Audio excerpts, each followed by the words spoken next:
Hello? Hello?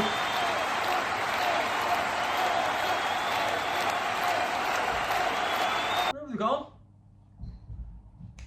Just like that, the 115 allegations are away again. Hey, big woman. Does anybody find it like totally coincidental how every single year that Manchester City are in a title race or a title run or we're going for the Champions League or anything like that there, it's like we're falling apart, everybody wants to leave, the 115 allegations are rampant and the verdict's in every week, the verdict's in, still waiting. It disappeared again right after, the league season, and there's nothing left to play for. Pep's left. We'll go on about that later. It's like, again, it's like rival fans, man. They're fucking nutters. Remember when Pep came? It was, we'll have 3 years of Pep. Don't get used to him. Then he signed that to your contract extension, and then after that it was, you'll never stay for the 2 years. Then he signed another extension, and then now you're seeing them saying, it's basically, it's like the verdict must be in. He's jumping ship, and that's the fucking, the poor man can't get a break. It's like, can't just to be serious. It's like he's broke up with his missus this season. It was like publicised early on in the season and stuff like that. There is probably, the main driving factor behind him taking a wee step away is, is to try and save his marriage or whatever out there. But it's just it fails me. Words fail me. Trying to understand how rival fans can in their mind they genuinely believe this. It's like you can. It's fine if you want to throw out for a wee bit of banter, but there's fans there that genuinely believe, it's like the 115 allegations are coming out there, and it's like we don't own the guy. It's he can leave. It's at some point. It's like we thought we were only getting 3 years. We were happy at what we got, So, and what do you think about the 115 as well? So, because just to give you a brief outlay of the whole case, it was publicised. It was printed all over the papers. It was, headline news from day one. And then, if you remember, the next day in the papers, Manchester City said, "We've lawyered up. Bring us the charges so we can defend ourselves." Now, that stands to reason that if anybody has allegations against you, you're going to defend yourself. You're going to have something to say about it, and then it get kicked on down the path for a few months or whatever and all that. There, nobody thought about it, and then the Premier League out of nowhere decided that they were going to ask for 4 years to do an investigation. Now, first of all, so why are you doing an investigation second to something that you've already made public?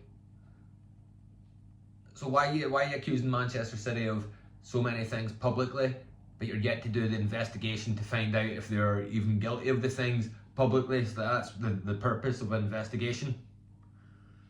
The guy who brought the information to the Premier League was Rui Pinto. He was a Portuguese guy. He happened to be given 4 years for doctoring, forging emails, texts, and documents. And if I'm not mistaken, it's the initial thing he went to the Premier League with was an email from Manchester City. So it's very weird to me that they would ask for 4 years just as this man who was given a 4-year suspended sentence brings them this, and it's a very strange time, and people don't pick up. People go, Manchester City cheaters, and you go, but it's like, at what fucking point do you turn around and you start looking at Premier League and going, all right, maybe they're corrupt, maybe it's something they're doing, and they're trying to make money, keep money, generate funds. You know what I mean? It's like businessmen and rich people don't like money apparently. So it's that they're not out to try and get as much as they can from these clubs and all that there. I think it's very disingenuous to fans, and it just comes back to we're better than you.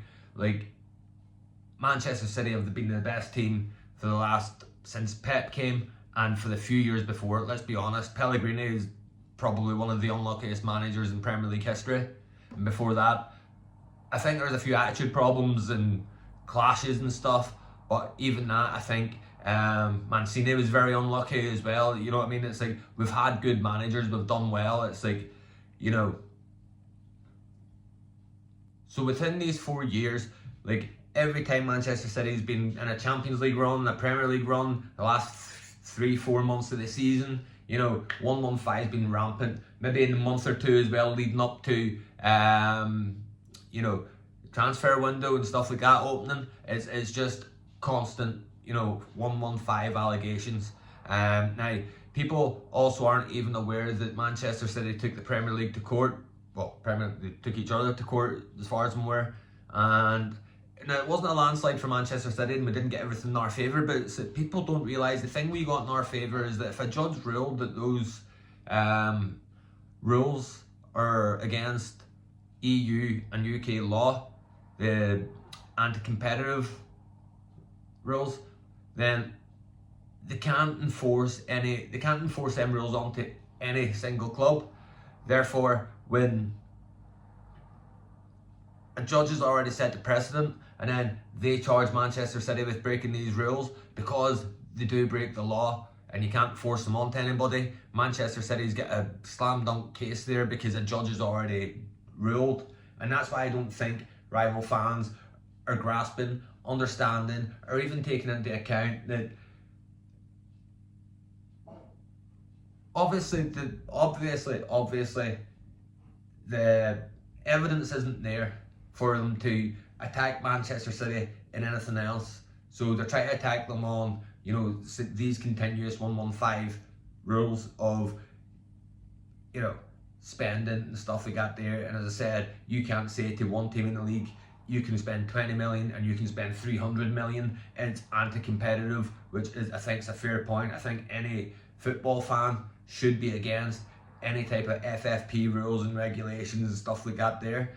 I think there should be a contingency vote put in place by the Premier League, maybe even, of every Premier League club has a year's sustainability in the vote, and they can spend whatever they're willing to spend anytime as long as they've got a year's sustainability in the vote. And for every year they're in the Premier League, they have to put another year's sustainability in the vote. You know, so it's like up to maybe 5 years or something. So it's like, you can say if you ruin your club financially, you've got 5 years sustainability there. You know, so therefore it's that there's no real reason to have these rules and regulations in place. Everybody knows by now that the reason they're put in place is so the Champions League didn't lose out in the big teams, the big red cartel. It's like, that's what it is. That's, everybody knows that. Also like to touch on the fact as well that Chelsea just get a £10 million fine for 80 of the charges that are very similar to what you think Manchester City is going to get relegated for, and it's already been ruled out, by the way. And again, it's like, I can almost personally rule out Manchester City having any major punishment just for the basis of the judges already set the precedent. The rules are anti-competitive in both the EU and the UK law books, and unfortunately, whether or not you like it, if the Premier League go ahead and punish Manchester City, then what's going to happen is Manchester City's got a fucking straightforward case where they can take the Premier League and they'll probably own the Premier League by the end of it. That's why you're seeing the big delay, because the Premier League have got themselves into a situation now where they can't get out, and Manchester City don't have to let them get out of it because of everything they've dragged us through for the last 4 or 5 years. So that's my thoughts on the 115. So I do plan to upload a few more videos and stuff, and hopefully be a lot more regular with Manchester City content. Probably leading into the summer, it'll maybe be more transfer news and goings on of, like, you know, club news. So if there's anything else you'd like to see me talk about, drop the comments, like, comment, subscribe.